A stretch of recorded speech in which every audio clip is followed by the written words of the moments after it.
Here, in the sweltering desert, which borders the Mediterranean Sea, was the battleground that ran for 700 miles between Benghazi, in the Italian colony of Cyrenaica, and Alexandria, in British-held Egypt.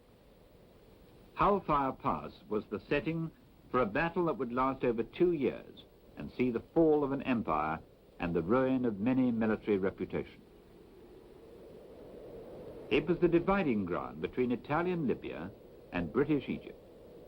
It would be here that the opening moves in the fight for the oil resources of the Middle East would be fought. Mussolini, ever ambitious to extend the domains of his African empire, created triumphal arches, recalling the once great glories of the Caesars. He coveted Egypt and chose the appropriate moment to attempt a further African conquest.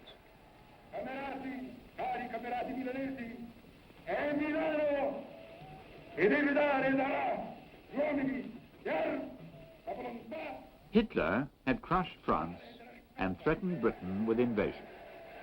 Now was the time to strike, and Mussolini gives the order to Marshal Graziani and his 200,000 men in Libya to advance into Egypt and take the Suez Canal. The Italian army sets off with cheerful confidence, equipped with weapons dating back to the First World War. Across the Egyptian frontier, the British army awaited the attack with a total strength of 36,000 men. Outnumbered, the British soldiers merely fall back. On the 16th of September, the Italian advance had pushed into Egypt some 60 miles and stopped at the modest fishing village of Sidi Barrani, which Italian propaganda turned into a major town. The Italians dug in and erected memorials to their conquest. On a December morning, the British, under General Wavell, attacked.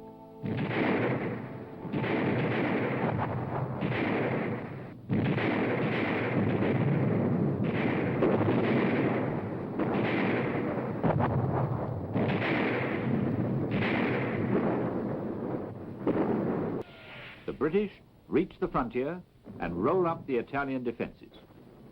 The Italians had believed themselves safe behind their barbed wire, minefields, and fortified camps. It took only a few hours to break through their front line, and in 2 days, the whole Italian position had crumbled. The British armored forces raced forward to capture Tobruk, the principal port of the region.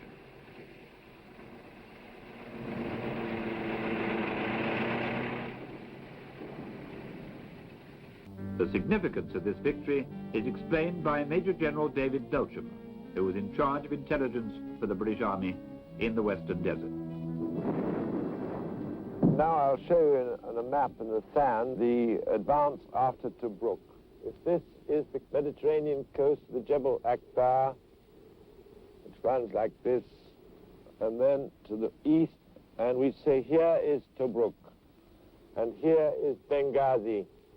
The Italians retired along the coast road which follows like that through Benghazi and eventually into Tripolitania. When the British forces arrived here in the area of Tamimi, the armored troops went due west in order to cut the coast road route south of Benghazi, and in an attempt to bottle up the remaining Italian troops in the Jebel Akbar. And this they succeeded in doing because they reached this area, which was called Bedafam, before the head of the retreating Italian columns. And in the event, the action at Bedafam was the end of Italian resistance. Sending troops and material from North Africa to Greece, which had been invaded by Italy and where the Germans would be sure to follow. The British army in North Africa had to stop at El Agheila and was still there when General Rommel arrived in Africa.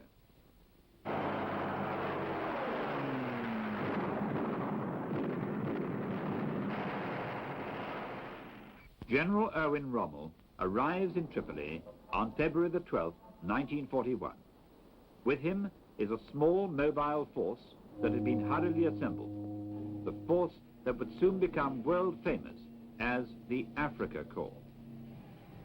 An infantryman turned tank leader, Rommel had made his reputation in the French campaign of the previous summer, when he had brilliantly taken Rouen and Cherbourg. He has no experience of desert warfare, but believes in rapid movement.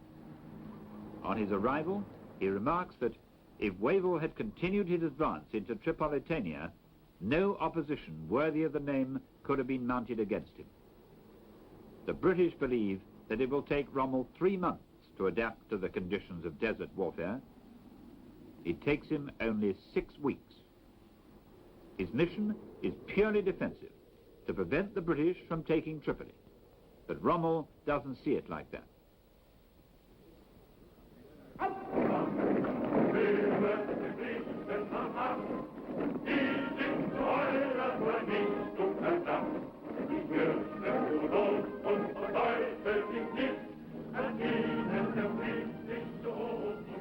The same evening of their arrival, the German panzers make their way to the front line.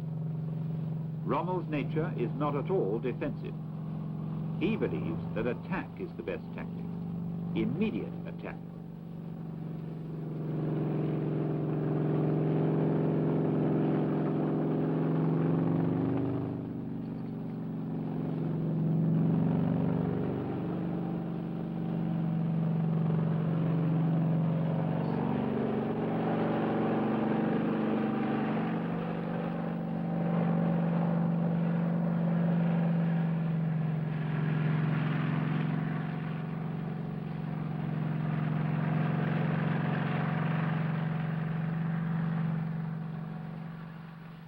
Even before the rest of the Afrika Korps have left the Italian ports, he attacks with the forces already landed.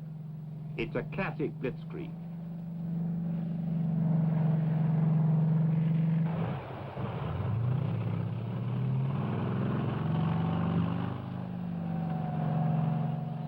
On the last day in March, he strikes at the British positions in El Agheila and crushes them quickly. Wavell's forces have been weakened by the removal of the best troops to Greece.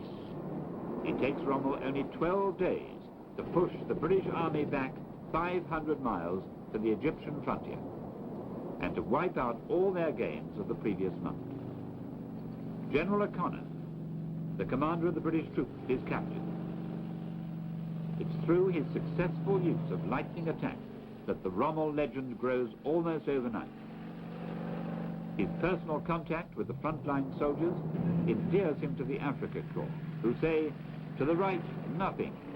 To the left, nothing. In front, Rommel. He also earns the respect of the British soldiers, whose own generals are usually unable to cope with his tactics. Even British intelligence spreads his fame by distributing his photograph to frontline troops with the caption, "This man is dangerous."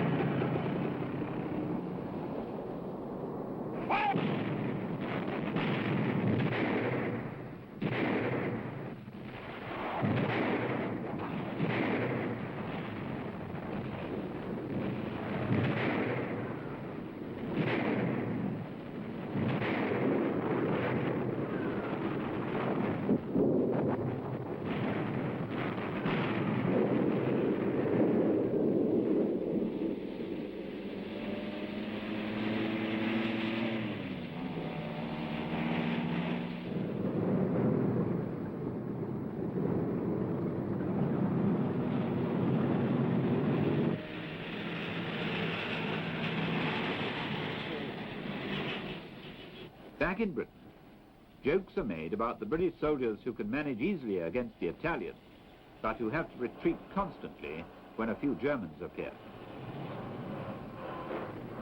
Rommel's army is in fact much better equipped than Wavell's. The German tanks are heavier and better armed. But it's his superiority in tactics that continuously pushes the British back. He's more daring and imaginative than his opponents.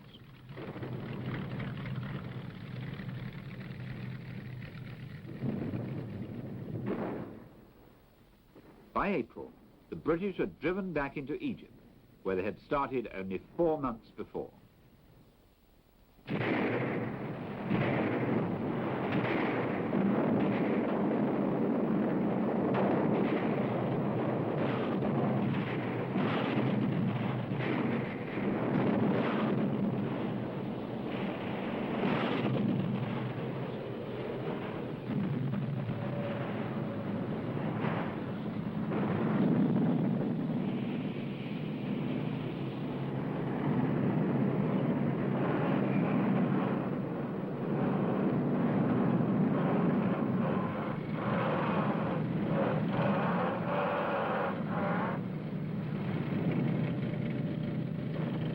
More than anything, the Germans need to control the Mediterranean.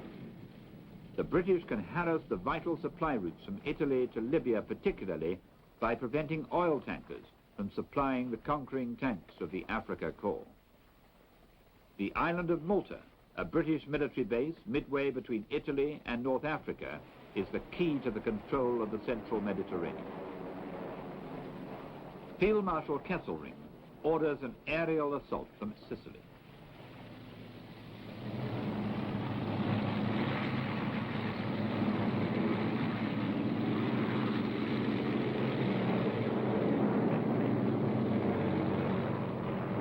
Waves of Messerschmitts and Heinkels fly thousands of sorties. Day after day, the raids continue, but Malta, which experiences the heaviest concentration of bombing in the war, holds out against all odds.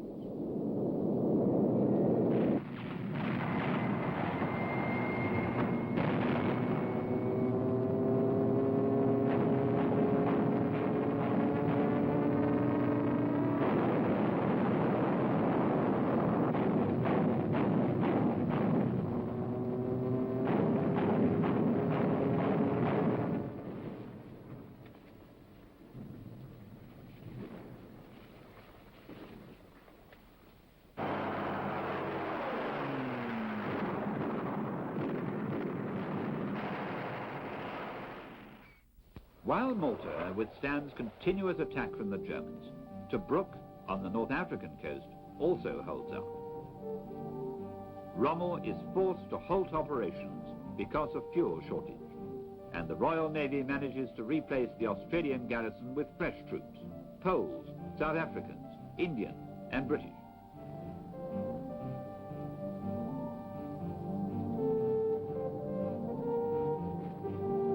They dig themselves in around the rocky perimeter of the port like so many desert rats. The desert war becomes a stalemate. After the disastrous campaigns in Greece and Crete, Churchill pushes General Wavell into an unsuccessful attack against Rommel's Africa Corps, and when he fails, replaces him with General Auchinleck. General David Belsham and Field Marshal Lord Harding remember the situation. General Wavell was what is known as a soldier's soldier, and not somebody who automatically got on well with politicians. Indeed, I think there were occasions upon which he and Mr. Churchill did not see entirely eye to eye. He was a man dedicated to his profession, very serious, not particularly sociable, and as a matter of fact, his great hobby was poetry. He edited a book on the subject. I think he had an extremely difficult task. He was very much overloaded with responsibility, and he was extremely short of resources. I think he did the best he could have been expected to do with what he had available to him. General Auchinleck, who succeeded General Wavell, came from the Indian Army.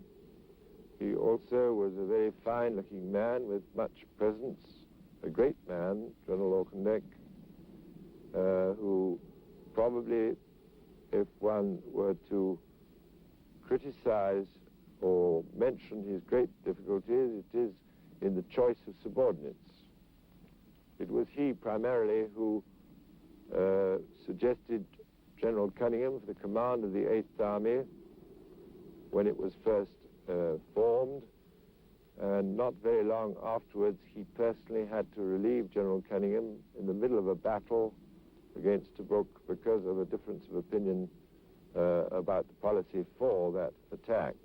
In the battles that were to come, the Eighth Army saw many changes, as generals were replaced one after another because of their failure against Rome.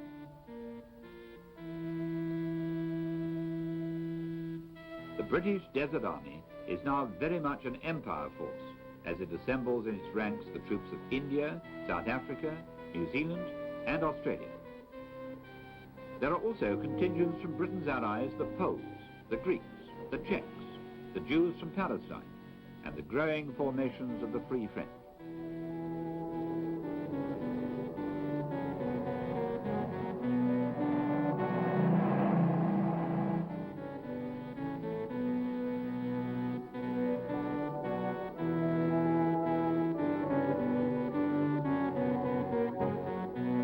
Elsewhere, in East Africa, the British forces, aided by the 1st Free French Division, had defeated the Italians in Eritrea and Abyssinia and restored the Emperor Haile Selassie on his throne. An event which cheered the British public at home, hungry for some taste of success.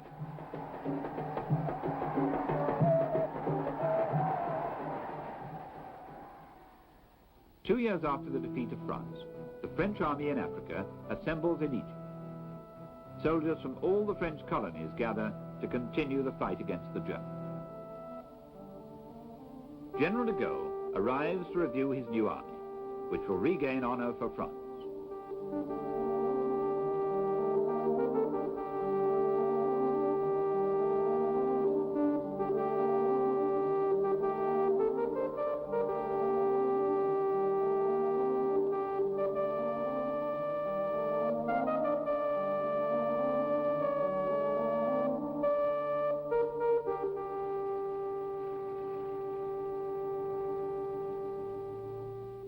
More important than men and weapons in the desert campaign was the vital supply of water.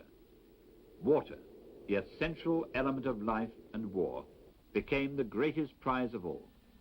To collect it and keep it demanded great ingenuity. The Germans designed a container which the admiring British copied and named the jerrycan, a word that would become part of the language. Their own water cans had not been able to stand up to the rough desert conditions.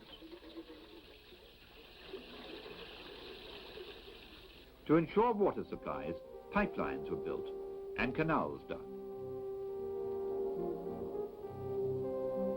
Water trucks and storage depots were prime targets that had to be well protected.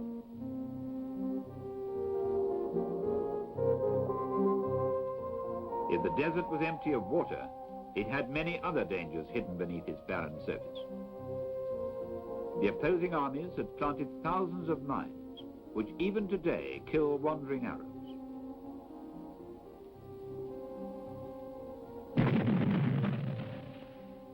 It was the battle in the desert that first saw the use of mine detectors on a large scale.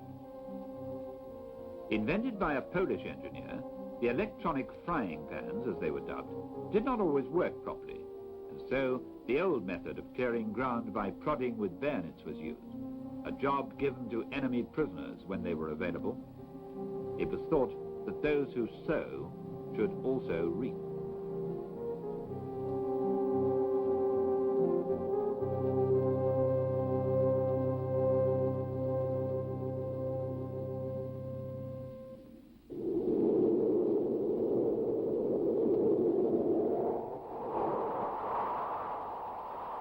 The conditions were harsh for those who fought in the western desert. Sudden sandstorms would spring up to harass unwary campers or convoys caught in their path.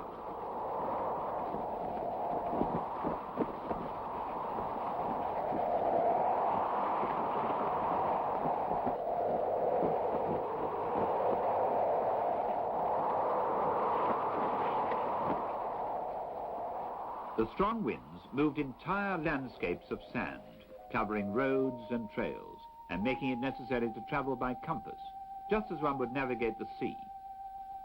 Trucks in convoy had to cling together to avoid being lost in the trackless waste. The sand penetrated everywhere and spared neither men nor animals. The intense heat, which beat down relentlessly during the day, could kill any living thing without water or shelter. Tanks became ovens and could act as frying pans, as some German soldiers proved.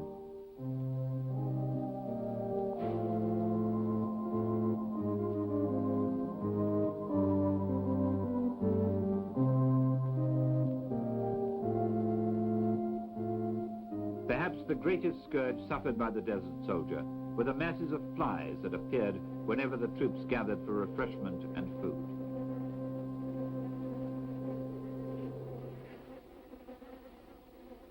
In a country devoid of any vegetation or animal life, they swarmed out to cover the men and made life unbearable for the troops on both sides.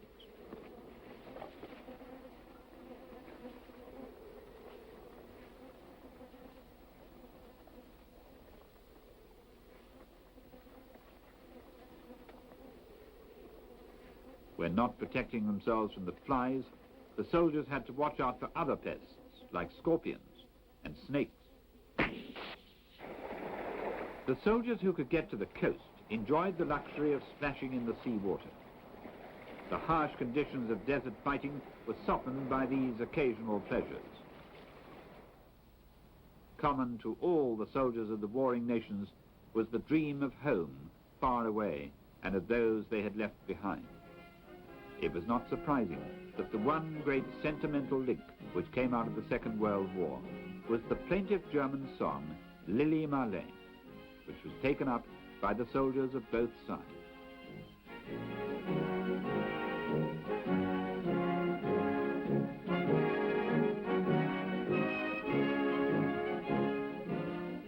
The conditions, which were the same for all the fighting men, gave the Desert War a feeling of common dangers shared.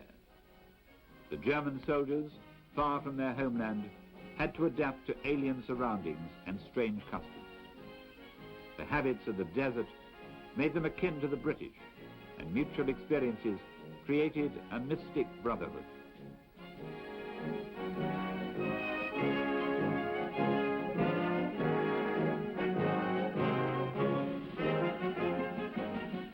During the 3 years of the Desert Campaign, there was no home leave for British soldiers. Cairo and Alexandria were the only two cities where they could go to forget the fighting, only 120 miles away in the Western Desert.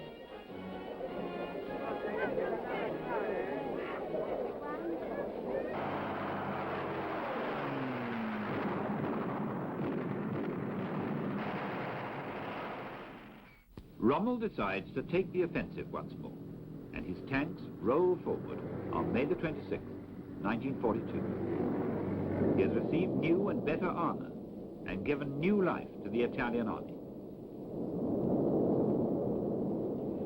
With characteristic speed, Rommel, the Desert Fox, unbalances the British defense by outflanking movements and attacks their static positions from the rear. In the space of a year, Rommel has come to know the desert, and he uses it to full advantage.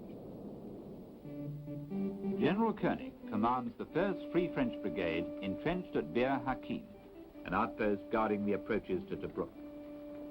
He has served in Africa all his life and is at home in the desert. Expecting an enemy attack, he has ordered 1,200 defensive positions to be dug into the rocky ground. The French force consists of 3,600 men from all parts of the French Empire. The anti-aircraft guns are manned by French Marines, and the infantry comes from the Foreign Legion. They have 50 cannons and no tanks.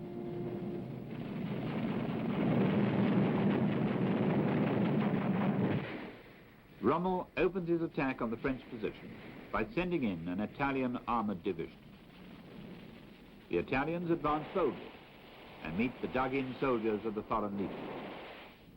The French improvise an anti-tank defense by using fast-firing 75mm guns, which had first been used in World War I.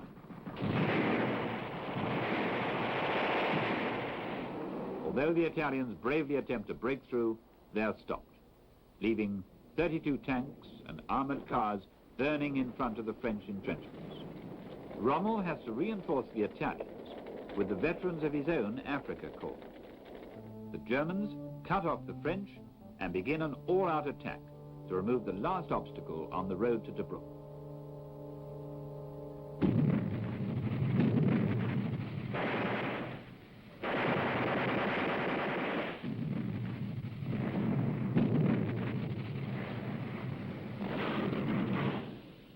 The French resistance, against great odds, earns the respect of Rommel himself.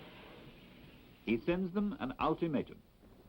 If they raise the white flag and surrender their weapons, they will be spared. The French reply with artillery fire. Rommel sends in Stuka dive bombers to blast the defenders from their emplacements and attacks on the ground with 2 crack divisions.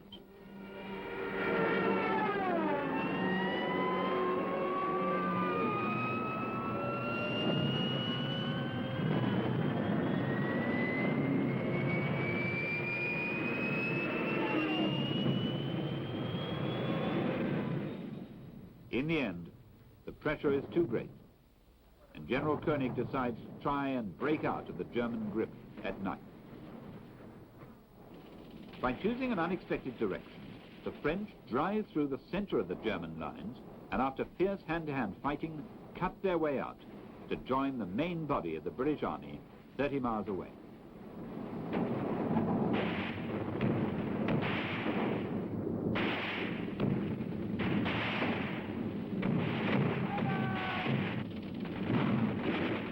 Rommel now has the way clear to Tobruk, but he has been held up for 10 days.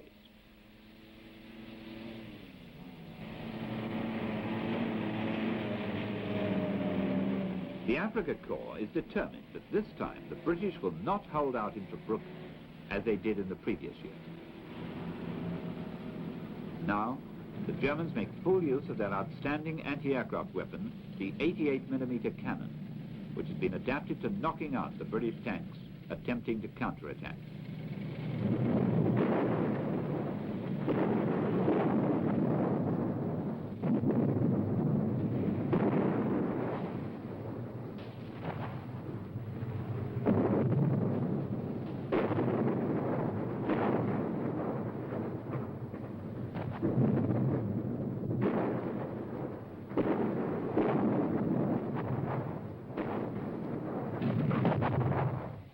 Rommel urges on his soldiers, and on the morning of June the 20th, they're in sight of Tobruk. British shipping is caught in the harbour.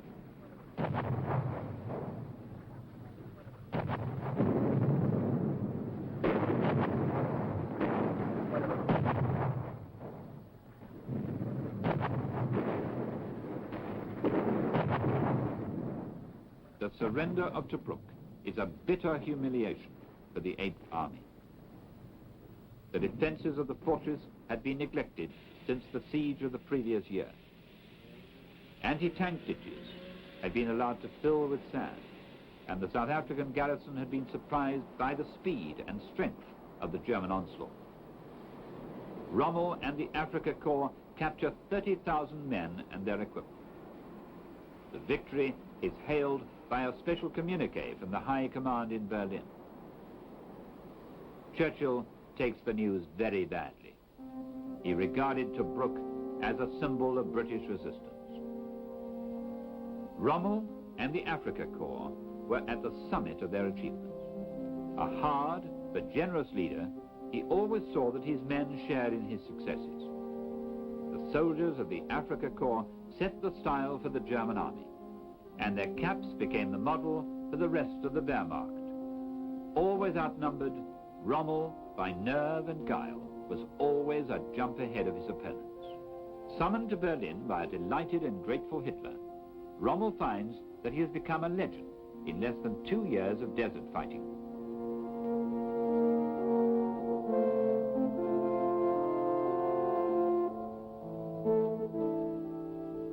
Hitler makes him a field marshal, and the inevitable triumph of German might seems unquestioned. Rommel, the good soldier, still believes it possible to fight a gentleman's war during the reign of Adolf Hitler's Third Reich.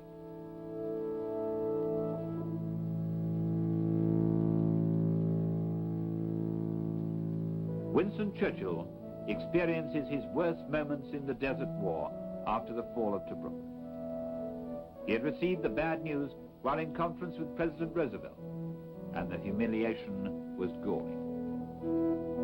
In Cairo, the soldiers give him an enthusiastic welcome, and it seems to hearten the troubled British leader.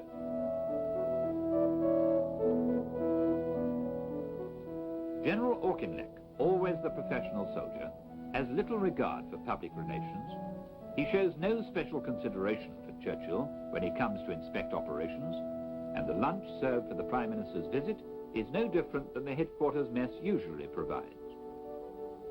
Taking things in hand personally, Churchill orders an immediate counterattack. Auchinleck refuses. He has enough trouble just holding his position at the little railway stop of El Alamein. Auchinleck had carefully chosen the ground for the final stand. It was the only spot where both his flanks were secure. To the north by the sea, and 38 miles south by the Katara Depression, an impassable area of quicksand and salt marsh 200 feet below sea level. Churchill returns to Cairo in August and changes the military command. He dismisses Auchinleck. Although he had chosen to stand at El Alamein, Auchinleck would not be allowed to fight the battle. Churchill chooses General Sir Harold Alexander as Commander-in-Chief of the Middle East, and Lieutenant General Bernard Montgomery to command the 8th Army. General Gott had been first choice for this post, but the day after his appointment, Gott was killed in an air crash, and Churchill replaced him with Montgomery. Major General Sir Francis de Guingamp remembers. And I remember when he got there, he told me the very first day I'd met him outside Alexandria and driven up with him and given him a verbal report of what was happening on the front. And he told me to get all the staff assembled on the Wyses Bridge that very evening. And I remember saying, okay, it's going to be very difficult. So he said it was got to be done. And so it was done. And I shall never forget that moment. There he was, this little man, quite white, not bronze, by the sun, as most of us were. And there he gave an oration, I would call it, which was second to none, which had the most fantastic effect on everyone who heard. Very quickly, he left his headquarters in order to make a tour of the front. Incidentally, during this tour, he used to borrow the headdress from soldiers in the various divisions. At one time he wore a New Zealand hat, another time an Australian hat, and so on. He became known as the general who wore funny headdress.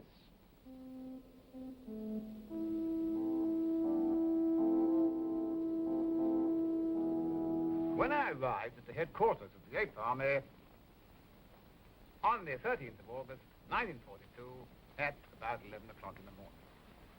Now, when you take command of a large army that is at close grips with a victorious and skillful enemy, you can't afford to make mistakes. I then insisted that all existing plans and orders for withdrawal must be cancelled.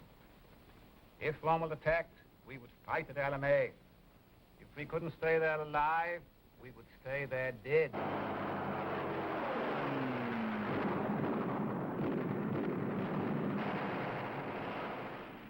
Montgomery, immediately called Monty by the men of the 8th Army, learns that his troops will be equipped with the latest tanks and artillery.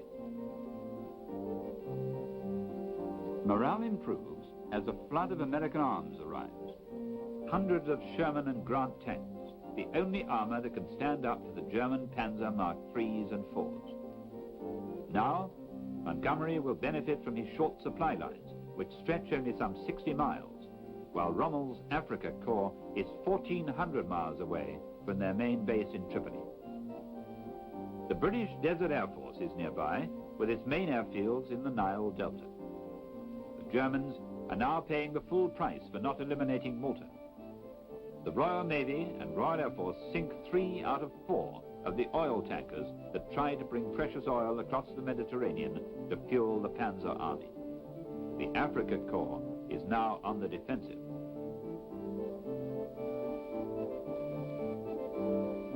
Montgomery institutes a physical fitness course for the whole army.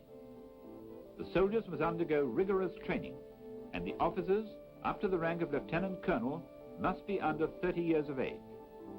Montgomery also saw to it that even the lowest private was carefully briefed as to what was expected from him. Churchill wanted Montgomery's offensive to start in September, but Monty insisted on a later date. He would not begin an attack without absolute superiority. I remember one day General Alexander, who was then Commander-in-Chief Middle East, having taken over from Auchinleck, came up and arrived, and Monty took him into his caravan. He asked me to join them. And I sat in the background as usual with a pad, taking down any notes which I thought were important. And Alexander showed Montgomery a signal he'd received from Churchill, pressing Alexander to order Montgomery to carry out this offensive in September. He felt October was too late. I think one of the reasons was this coming landings in North Africa, in Algiers. And he wanted this battle to be well underway and prevent reinforcements from going over to the west of the Mediterranean. Well, Monty listened for a bit, and after Alex had said, well, now, what shall I say? Monty said to me, Freddie, give me your pad. And he took my pad and got a pencil, and he wrote a signal. And he passed it to Alex, and he said, send that.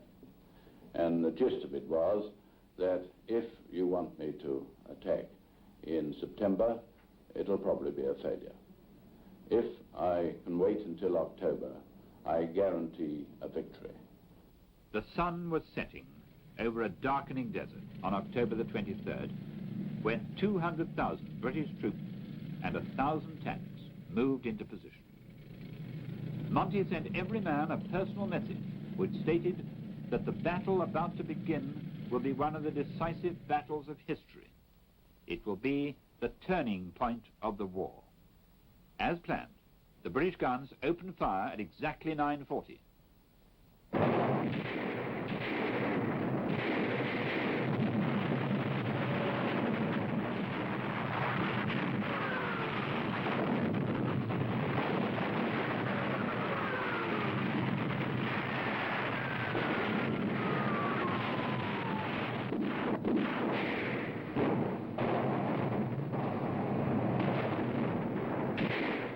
The Alamein barrage was the heaviest of the war. It could be heard back in Alexandria. Nearly 1,000 guns fired together. The shelling completely disrupted the enemy communication system, and the Afrika Korps was thrown into confusion. The British attack did not go entirely according to plan either. The German minefields, which stretched for 3 miles, were thicker than expected, and the British tanks were badly caught in the middle. Heavy losses dismayed the first formations of the assault. The Germans fought harder than had been expected and desperately held their ground.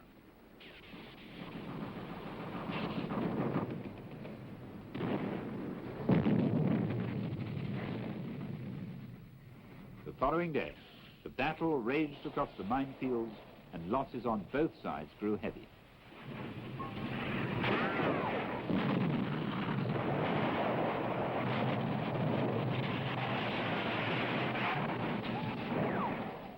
The Afrika Korps lost its commander, who died on the battlefield, and Hitler ordered Rommel back to Africa from his sickbed in Austria.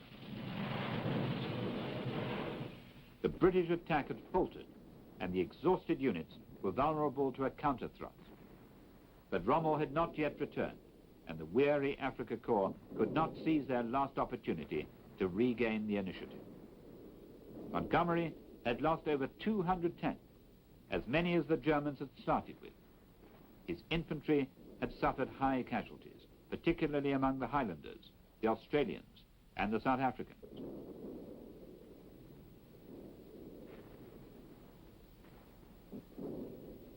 Many officers believed the offensive should be called off, but Montgomery remained resolute. Now, at that time, I was asleep in my caravan, and my chief of staff, Brigadier de Gangor, came and woke me up and said he reckoned the battle was what he called stalling, and some pretty firm orders were necessary. He had summoned the 2 corps commanders on the northern flank to come and see me. Was that right? Now, the point I'd make here is that he did that before he came to wake me, he took the responsibility, and he was quite right. I said it was exactly right. Well, they arrived about 3 a.m. They were losing a lot of tanks. He wanted my orders to be modified. The atmosphere in my caravan was pretty tense. I think I was quite calm.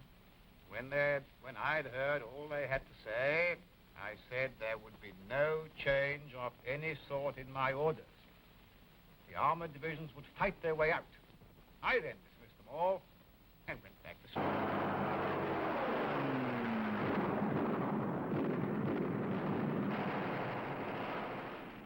Rommel is back in Africa, sick, depressed, and furious with the Italians who no longer supply his forces.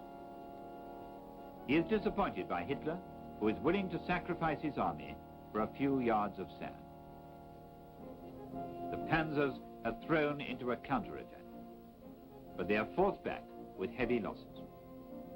The British reserves are stronger than the German, and Montgomery feels that time is on his side. He decides to withdraw some of his divisions from the front line to reorganize them for the next blow. Operation Supercharge, Monty's final punch, began on November the 2nd.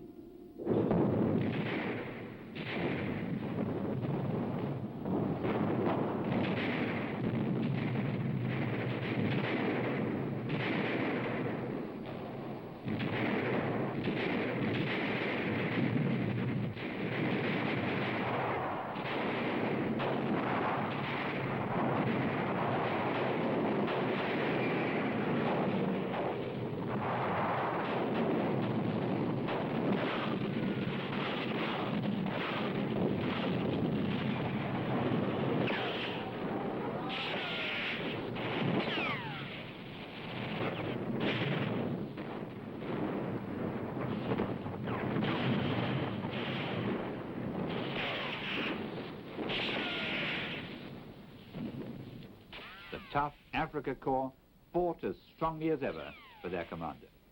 But Rommel was down to only 35 tanks, and the British still had 600. Slowly, the Germans began to yield. Rommel saw that he must withdraw or have his infantry destroyed by the British army. Hitler ordered him to stand and die at Alamein, but Rommel convinced him to cancel these instructions. On the afternoon of November the 4th, the Desert Fox orders a general retreat, and the Africa Corps take all the remaining transport for the rush westward, leaving thousands of Italians behind. They surrender in divisions. The Second Battle of El Alamein is over, and as the British Army collect the survivors of the once invincible Africa Corps, General Alexander signals Churchill to ring out the bells, which Churchill promptly did. To impede Rommel's retreat, Montgomery sends out the Desert Air Force. Air Marshal Teller's 800 planes bomb and machine gun the retreating German columns wherever they are found. Rommel was down to 10 tanks and 10,000 men.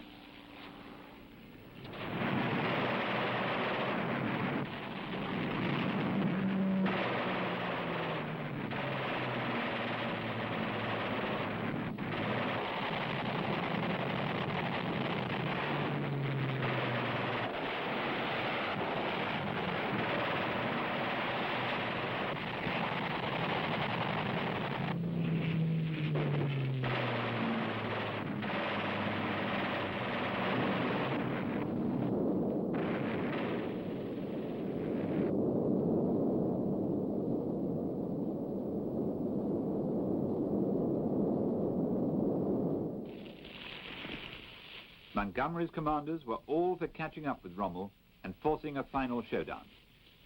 But Monty did not wish to risk having to come back again, like the others. Rommel was as good a general in retreat as he was in attack, and he managed to keep his force together all the way back to Tripoli. 3 British armored divisions chased him all the way. One, the famous 7th, nicknamed the Desert Rats, had fought continuously since 1940. Past Mersa Matruh, past Sidi Barrani, through the Hellfire Pass, Rommel fell back, fighting all the way. to the delight of Churchill, Tobruk fell.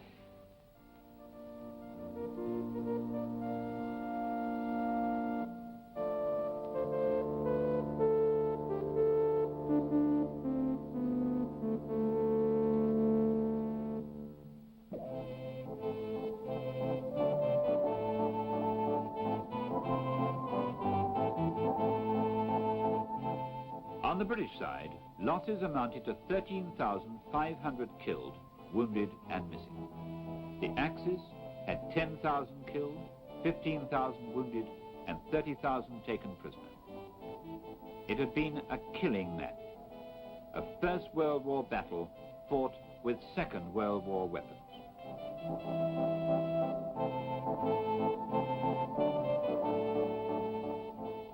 The Allies passed by the rusting remains of previous battles in their pursuit of Rommel. Benghazi fell in turn. El Agheila was reached on November the 24th, a month after El Alamein began. Finally, Tripoli fell on January the 23rd, 1943.